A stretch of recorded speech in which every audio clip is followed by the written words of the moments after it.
Okay, so your question is, describe 3 purposes of punishment, and it's worth 6 knowledge and understanding marks.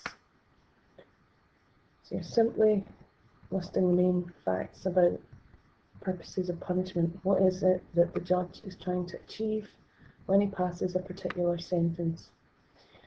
The pupil has written, one purpose of punishing someone is protection. Well, that straight away would get you a mark, but by simply listing them, the most you're going to get is maybe 2 marks out of a possible 6. So you have to go on and define what you mean by protection. I know it seems really obvious, but I'll give an example. For example, if you give someone a jail term, not only are you protecting the public, you may also be protecting the offender from people who may wish to harm them. Now that's also worth a mark. Although you may be protecting them from people outside prison, they may get involved in other things such as drugs and more serious crimes. Now, from this point onwards, this isn't necessary in KU. This is analysis and evaluation where you're starting to look at the pros and cons in prison, and you are not asked to do this. It's good that the pupil knows about this, but the fact is you don't have the luxury of time in an exam. So from this point onwards,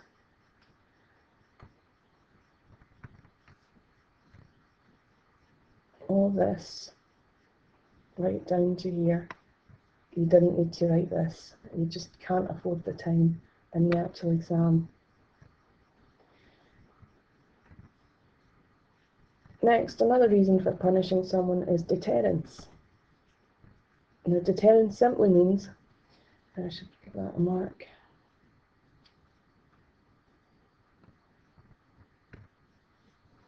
Deterrence simply means putting someone off committing the same crime, or indeed putting the offender off doing it again. Now again, that's got you the mark. You have 2 marks for that part. For example, if you see someone cleaning up the mess they made in the local park, then you are less likely to do the same thing as they did. You actually didn't need that example. You'd already defined what deterrence is here. But if you have the time, fair enough. But otherwise, try and make it more concise. Finally, another reason for punishing someone is retribution. Retribution has 2 parts, one being revenge. There's 2 parts to the definition. One being revenge, getting your own back for what the offender has done to you, and also restoration, which means making the offender, making right what he or she has done wrong in some way. Again, that would get you the mark, but again, you've gone into a bit more detail. A good example of this is Stanley Tookie Williams. He was the co-founder of the Crips in America. While in prison, he reformed and tried to make things right.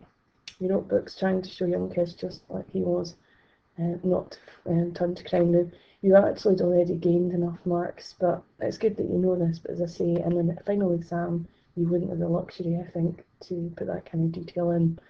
However, this was a very good answer.